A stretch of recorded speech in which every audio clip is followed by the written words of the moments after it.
Bom dia em Cristo para todos, irmãos e amigos. Hoje o estudo sobre o Evangelho de Marcos, parte 68. Hoje é 7 de julho de 2023. Marcos, capítulo 14, do versículo 66 ao 72. E como Pedro estava embaixo no pátio, uma das servas do sumo sacerdote veio e, vendo Pedro se aquecendo, ela olhou para ele e disse: "Você também estava com Nazareno, Jesus." Mas ele negou, dizendo: "Não sei nem entendo o que você quer dizer." E ele saiu para o portão e o galo cantou. E a serva ouviu e começou de novo a dizer aos presentes: "Este homem é um dele." Mas novamente ele negou. E pouco depois, os espectadores disseram novamente a Pedro: "Certamente você é um deles, pois é galileu." Mas ele começou a invocar uma maldição sobre si mesmo e a jurar: "Não conheço este homem de quem você fala." E imediatamente o galo cantou uma segunda vez.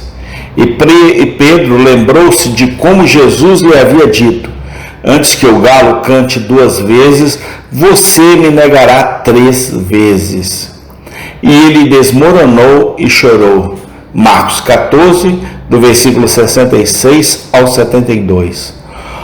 O naufrágio é uma visão melancólica, mesmo quando nenhuma vida é perdida. É triste pensar na destruição da propriedade e na decepção das esperanças que geralmente a acompanham.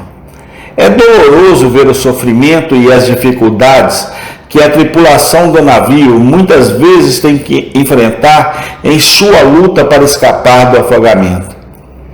No entanto, nenhum naufrágio é uma visão tão melancólica quanto o retrocesso e a queda de um verdadeiro cristão. Embora ressuscitado pela misericórdia de Deus e finalmente salvo do inferno, ele perde muito com sua queda. Tal visão trouxe diante de nossas mentes nos versículos que agora lemos. Lá é contada aquela história mais dolorosa e instrutiva, como Pedro negou seu Senhor. Vamos aprender, em primeiro lugar, com esses versículos, quão longe e quão vergonhosamente um grande santo pode cair. Sabemos que Simão Pedro foi um eminente apóstolo de Jesus Cristo. Ele foi alguém que recebeu elogios especiais dos lábios de nosso Senhor após uma nobre confissão de sua messianidade.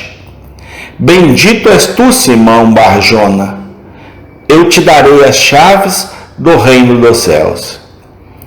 Ele foi alguém que desfrutou de privilégios especiais e teve misericórdias especiais mostradas a ele.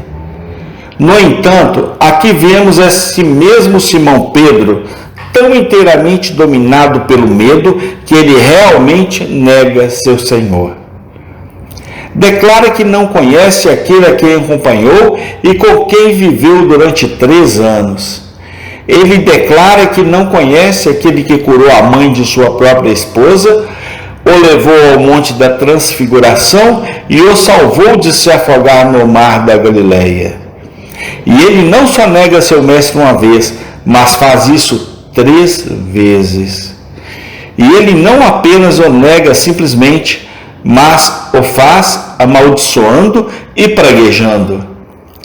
E acima de tudo, ele faz tudo isso diante das advertências mais claras e apesar do seu próprio protesto alto de que não faria nada disso, mas morreria.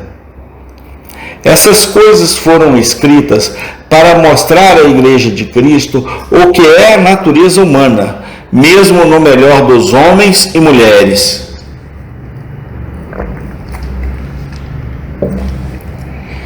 Eles têm a intenção de nos ensinar que mesmo após a conversão e renovação do Espírito Santo, os crentes são cercados de enfermidades e passíveis de cair. Eles são feitos para impressionar em nós a imensa importância da vigilância diária, oração e humildade quando estivermos no corpo. Deixe aquele que pensa que está de pé. Tome cuidado para que ele não caia. Lembremos-nos cuidadosamente do que o caso de Simão Pedro não é um caso isolado.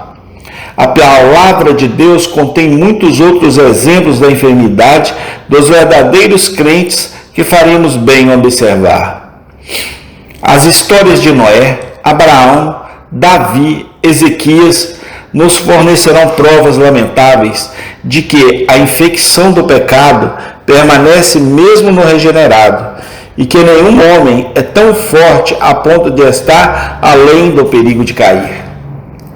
Não nos esqueçamos disto. Andemos humildemente com o nosso Deus. Feliz é o homem que sempre teme. Provérbios 28:14. Vamos aprender em segundo lugar com esses versículos quão pequena uma tentação pode causar uma grande queda a um santo. O início do julgamento de Pedro nada mais foi do que a simples observação de uma serva do sumo sacerdote. Você também estava com Jesus de Nazaré. Não há nada para mostrar que essas palavras foram ditas com qualquer propósito hostil. Para qualquer coisa que possamos ver, eles podem significar que essa empregada se lembrou de que Pedro costumava ser um companheiro de Nosso Senhor. Mas esta simples observação foi suficiente para derrubar a fé de um eminente apóstolo e fazê-lo começar a negar seu mestre. O principal problema dos discípulos escolhidos de Nosso Senhor é derrubado, não pelas ameaças de homens armados, mas pelas palavras de uma mulher fraca. Há algo profundamente instrutivo neste fato. Deve nos ensinar que nenhuma tentação é muito pequena e insignificante para nos vencer, a menos que observemos e oremos para sermos contidos. Se Deus for por nós, podemos remover montanhas e obter a vitória sobre uma multidão de inimigos. Posso todas as coisas, diz Paulo, através de Cristo que me fortalece. Filipenses 4, versículo 13.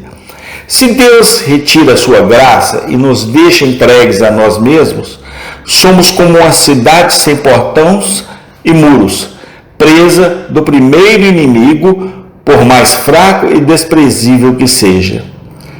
Acautelemos-nos para não desprezar as tentações, porque parecem pequenas e insignificantes. Não há nada que diga respeito às nossas almas. Um pouco de fermento levanta toda a massa. Uma pequena faísca pode acender um grande fogo. Um pequeno vazamento pode afundar um grande navio. Uma pequena provocação pode trazer à tona grande corrupção de nossos corações e terminar em trazer grandes problemas para nossas almas. Finalmente, vamos aprender com esses versículos que a apostasia traz aos santos grande tristeza. A conclusão da passagem é muito comovente. Pedro lembrou-se das palavras que Jesus lhes disse: antes que o galo cante 3 vezes, me negarás.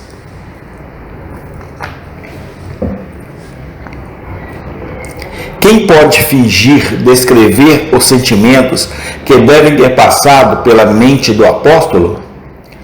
Quem pode conceber a vergonha, a confusão, a autocensura e o amargo remorso que devem ter dominado sua alma? Ter caído tão feio, ter caído tão repetidamente, ter caído diante de advertências tão claras.